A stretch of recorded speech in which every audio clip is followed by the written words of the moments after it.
Hello everybody. We have some new games. We have the Black Pieces against 1233 Muluwara. We're going for the Alekhines, which of course they deny because they are terrified. We've been going into a lot of perks, but let's go for a C5 and see what they do. Something different. Um, deny D4. I mean, they can still play it, but let's just see how they react now. And now they accept the Alekhine since we can't go here. Fair enough, chicken. We're gonna go back home. We're gonna go back home and give him the free tempi. And we'll say, you know what, guy? Your pawn's overextended. This is our part of the board. Not yours. Get out of here. So he develops a knight, protects the pawn. Now we're way behind in moves and tempi, so we gotta start getting our stuff out. So let's start with a move we know we want to make. Knight c6. Because where else, if not here? It's behind the c-pawn, most natural square, puts pressure on the center. It makes perfect sense. He strikes out at the center. Of course, we always want to break up their central construction. That's how black generally equalizes, by matching it or breaking it up. So we take that pawn. We say we don't let you do this. He takes back. Threatens a knight trade. What's the downside? Hangs his most important pawn. So we take the pawn. Now we're up a pawn on move 6 after being down like 2 or 3 tempi in the first 2 or 3 moves. So he brings his queen out, going for my knight maybe. That's the threat. Pressure on my king side. Drawback is it's a queen move. We've seen this time and time again. Queen moves generally don't work. Fine. So we can defend the knight with, like, I don't know, this. We could also move the knight. I'm just going to go d6 because it's a move we want to make anyway to get our bishop out. Like, it's a 2-in-1. We could have fianchettoed, but considering he's doing this, we might as well go this way and defend simultaneously. It does open up the king a little bit, but we got our bishop right here. Also, you could drop the knight back. Not there, but I guess you just block with the bishop and keep life simple. And now his queen is going to get kicked around, right? That's why you don't bring it out. It's less than ideal.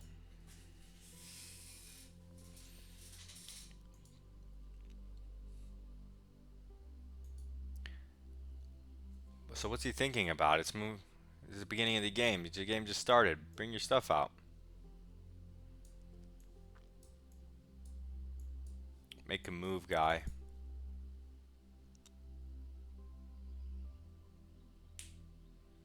There's no way you bring your queen out, hit the knight.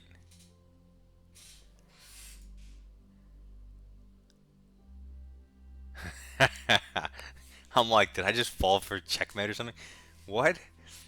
Come on, guy. How does lead chess ratings even work? This makes no sense. I just take the knight.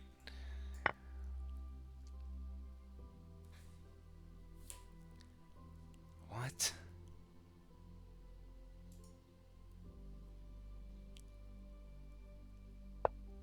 Ah, just resign already. Okay, so he moves his knight, doesn't threaten anything. We're just gonna hit the queen and develop at the same time.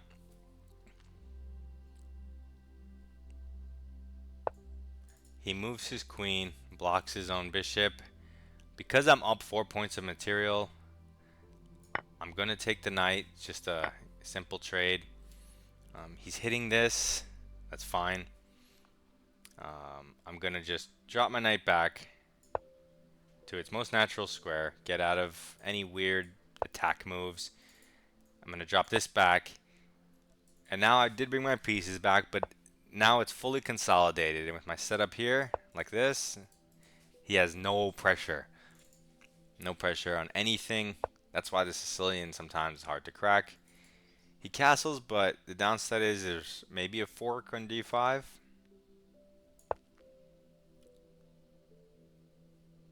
Queen is hit. There's no checks. Pick up the bishop. Then he'll resign. Muluara might resign.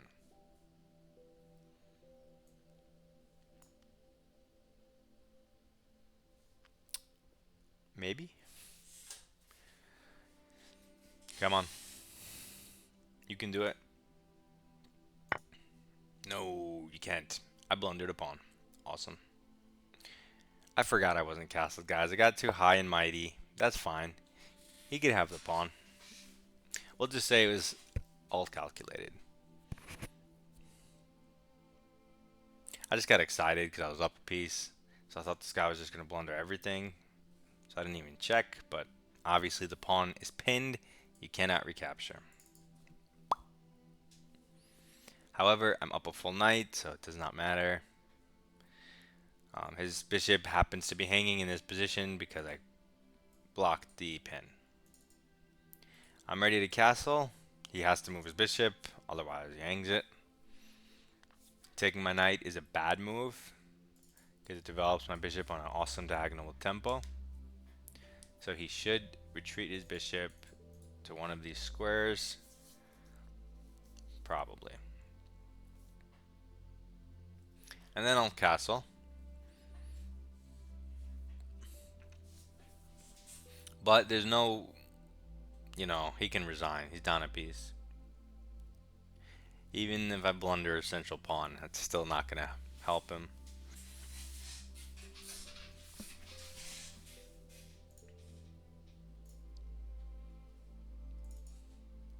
I mean, his position is perfectly fine otherwise. Like, you bring the bishop out, bishop goes back. He has a nice position, but he's down a piece, so that's not good. He might go all the way back. I feel like a lot of people naturally will go there, but I think this might be more accurate to try to get it to this diagonal. I'm not sure. But he takes my knight, which I said was bad because of this.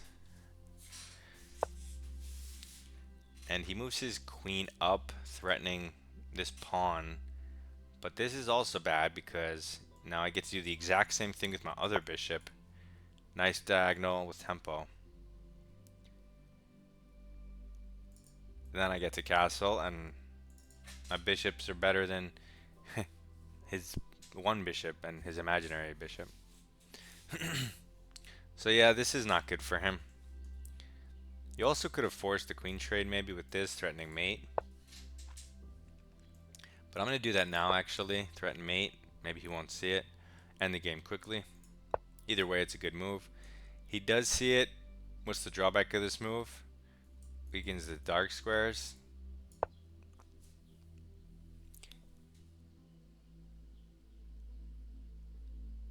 Wow. Comes with a check, so you don't get my queen. As a matter of fact, ooh, that wasn't it. There we go. There we go. He does know where the button is. So we're going to play another game against Mowgli, who wants to play Caro-Kann, which many streamers and content creators are pushing.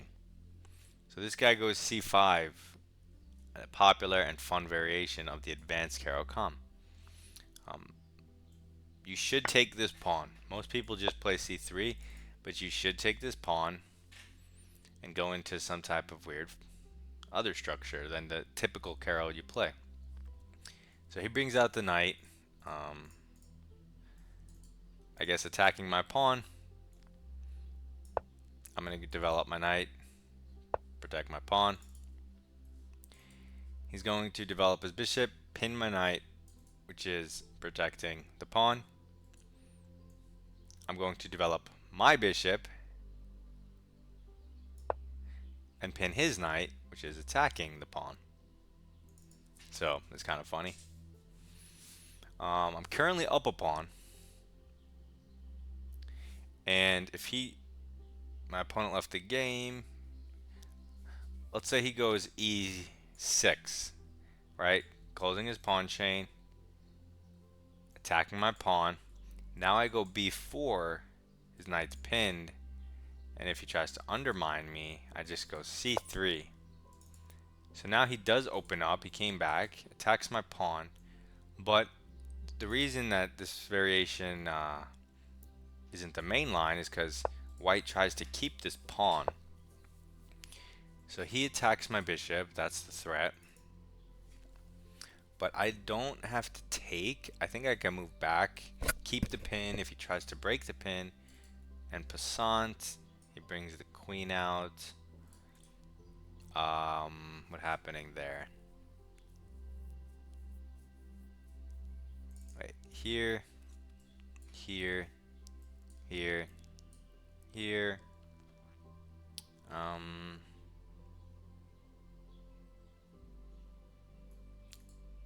If I go bishop out and he takes the pawn,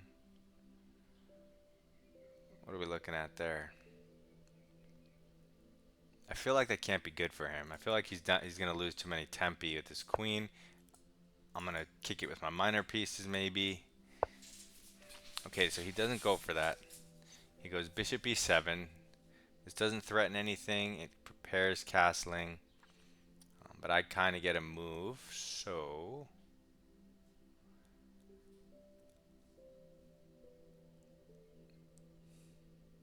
I can castle, I can develop my knight, I can develop my bishop, I can kick the bishop. I'm gonna kick the bishop. Okay, he goes back one, fine. It's like a free move for me. No harm, no foul. I think though, takes. Okay, no. Let's see. I know it's risky, but I kind of want to play g4. I'm gonna do it. He's so underdeveloped. I'm gonna give it a shot and see what happens. What it does is it breaks this pin. It allows me to put my knight here and apply another attacker to this knight. He'll have to block like this.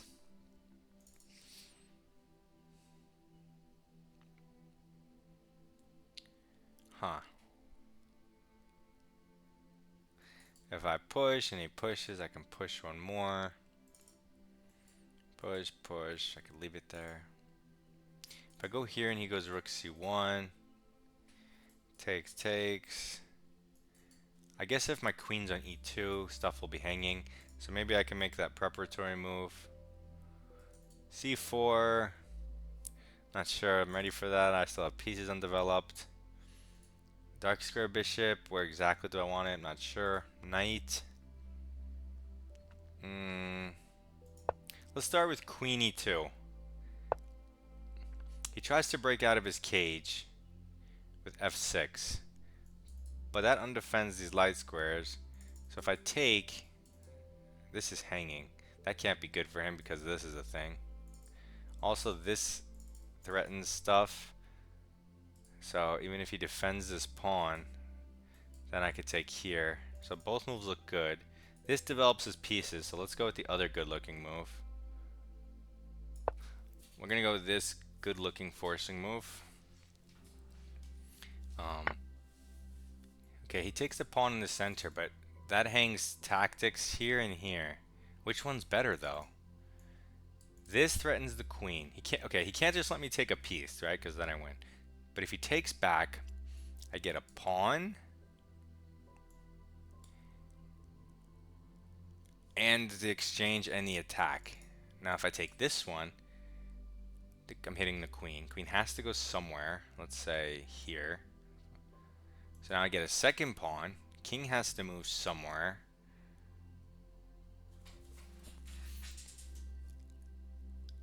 And then I can fianchetto, and that looks good. But this looks strong too. Let's just go this way because the central pawns are hanging in this variation as well. My pieces are on the back rank, but this looks kind of strong for me. Right? I mean, his pieces aren't amazing. And I'm one move away from castling short.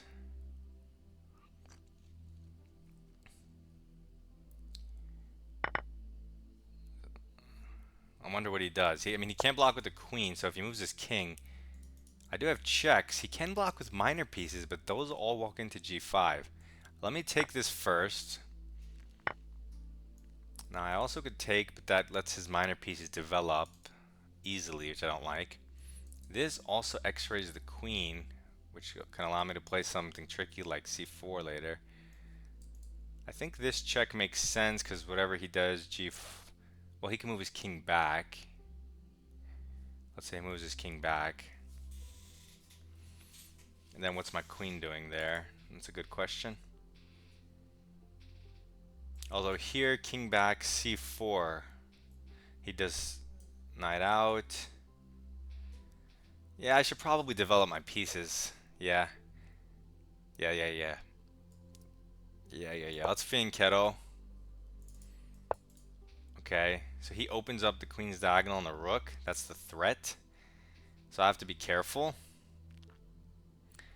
I'm going to move the rook and just eyeball the king, and this also prepares f4 now. I didn't want to castle because he has a lot of light square stuff, and I don't have a light square bishop. And I'm going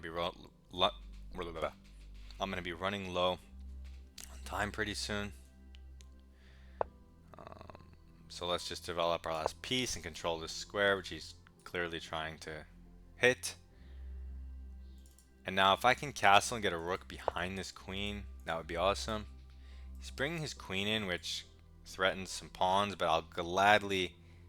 I hope he wastes time taking those pawns while I long castle.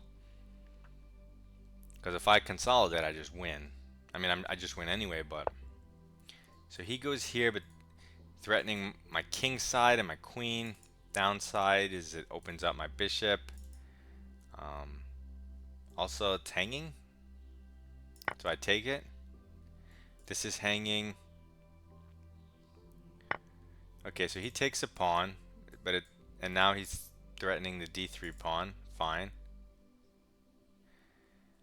I could cut it off. I could go here. I could go here. I could take this pawn. I mean, but I don't want to let him get his pieces in for no reason, so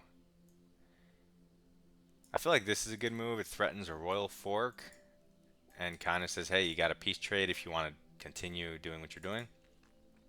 I mean, he could take this pawn, but I'm up 3 points of material. I have this, which is a very strong pass pawn. This is hanging. This is hanging. Okay, so he goes a5, but that's way too optimistic. So the drawback is it gives me time to do whatever I want, namely royal fork. And that's GG. So that was an interesting game. So when Caro-Kann players play c5, don't just respond c3 because you feel comfortable and safe. You get your little pawns connected, you know, and you get to play the same 5 moves or whatever. Take the pawn and make him prove that he can beat you because he just gave you a pawn and you're going to hold on to it just like I did if he lets you. And if he doesn't let you, the time he's spending protecting, you're going to be spending developing instead, and you'll win that way. So it's lose-lose for him. And no matter how many people I see play this, they never actually play the best move. So whatever, this guy's going to take forever to think, so let me show you. So when you take this pawn, black's best move is actually e6 here. It's counterintuitive because it blocks in the bishop. So most people will go, let's say, knight c6 or even knight d7, but I've never really seen anyone play the main line, which is e6. And also from white's perspective, I used to play this from black side, and I've never seen white take. They always go c3. But I took, and you should take. Let's go to the what just happened. He moved his king, so now his queen is hanging. So we're just gonna take that. I don't know why he moved. Well, he didn't resign, but that's fine. I'll just checkmate him very quickly. The mating pattern that I'm looking for, let's say, is a back rank with a knight here, something like that. So he wastes time with taking pawns, so I'm going to set up my mating net. I mean, he could block with pieces and stuff, but this is the general construction that my mind goes to, as well as this. So he moves his knight and takes a pawn. This threatens my queen. Downside is it wastes time.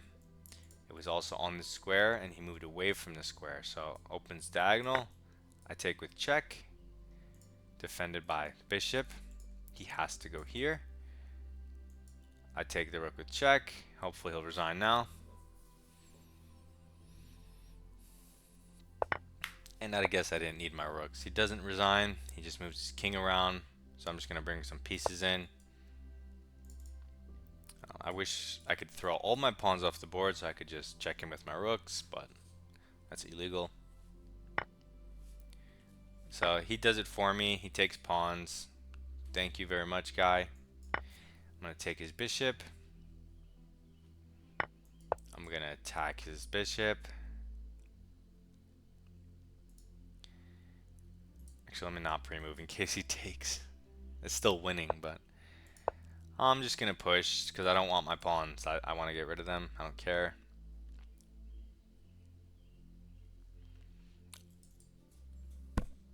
We're not going to mention that. In my brain, because I attacked the bishop, in my brain, he already moved the bishop because who doesn't move the bishop? And then he didn't do it, and of course I'm not even looking. Oh my god, so he just ignores me. I'm going to give him this quick check. I'm going to give him another check. Again, I don't want these pawns, they're just in the way. I'm going to give him another check. We'll give him another check. Checks are fun when you could just do it endlessly. What's a good check? This one. Give him another check. Forget his bishop. Let's just see if we can keep checking him. We'll give him another check. Give up a pawn. We don't like our pawns, remember? Can we give him another check? I think we're out of checks that don't hang rooks. That's unlucky.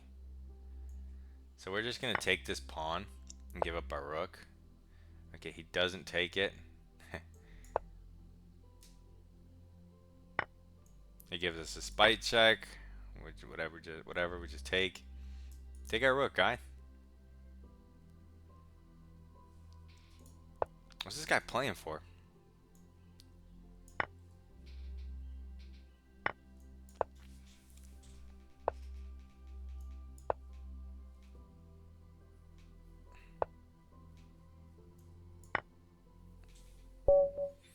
There we go. What, did you think you had a chance before this point? Jeez. Alright, take another game. Send me your rapid games. We'll go over it. Also, recommend any openings you want to see. I like trying new stuff, so let me know. Goodbye.